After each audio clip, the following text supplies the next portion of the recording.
السلام علیکم۔ ملکی اور غیر ملکی تازہ ترین خبروں کے لیے دیکھتے رہیں کے نیوز چینل انٹرنیشنل۔ یوٹیوب پر ہمارا چینل سبسکرائب کیجیے اور رہیں ہر خبر سے باخبر۔ لیے چلتے ہیں آپ کو شیخوپورہ، جہاں سے رپورٹ کر رہے ہیں ہمارے بیرو چیف طاہر خان۔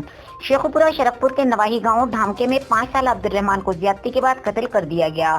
زینب کے والد حاجی امین انصاری قصور سے عبد الرحمان کے گھر پہنچے، لواحقین سے اظہار تعزیت کی اور عبد الرحمان کو انصاف دلانے کے لیے اپنی خدمات پیش کی۔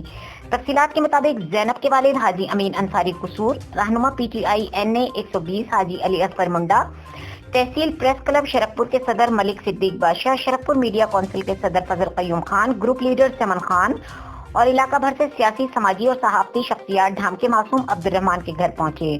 زیادتی کے بعد قتل ہونے والے بچے کے والدین، عزیز و اقارب سے ملاقات کی اور اظہار تعزیت کیا اور انصاف کے حصول کے لیے ہر قسم کے تعاون کی یقین دہانی کروائی۔ زینب کے والد حاجی امین انصاری کا کہنا تھا کہ زینب بل پاس ہو چکا ہے، اب صرف سینٹ سے بل پاس ہونا باقی ہے اور جلد ہی بچوں کے ساتھ زیادتی کے ملزمان کو سرعام پھانسی دینے کا بل پاس ہو جائے گا۔ عبد الرحمان کے بیوانہ قتل نے پورے علاقے کے خوفزدہ کر دیا ہے۔